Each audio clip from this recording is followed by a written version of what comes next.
దేవుడు కూడా అంటే బుద్ధిహీనంగా తిరగొద్దు ఆయన అన్నాడు. బుద్ధిహీనంగా తిరిగితే ఏమవుతుంది?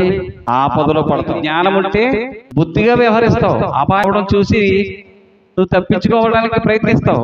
ఇంకేం తప్పించుకుంటావు? ఏమండి, ఈ బుద్ధిహీనత నుంచి యవ్వన సమాజం బయటికి రావాలి ప్రియులారా. పిల్లవాడు సైలెన్స్ రిపేస్తుంటే తల్లిదండ్రులు ఏం మాట్లాడరు వీళ్ళు. ఏమండి, ఎంజాయ్ అంట. ఈ టైంలో ఎంజాయ్ చేయకపోతే ఎప్పుడు ఎంజాయ్ చేస్తాడండి అని తల్లిదండ్రులే ప్రోత్సహించే తల్లిదండ్రులు ఉన్నారు ప్రియులారా. త్రాగేసి సైలెన్స్ రిప్పేసి టప్ అనిపించుకుంటాడు. ఏదో గొప్ప అనుకున్నారు ప్రియులారా, ఏదో గొప్ప అనుకున్నారు. నాకంటే గొప్పవాడు లేడు అనుకుంటున్నాడండి. నిజమది, నిజం ప్రియులారా.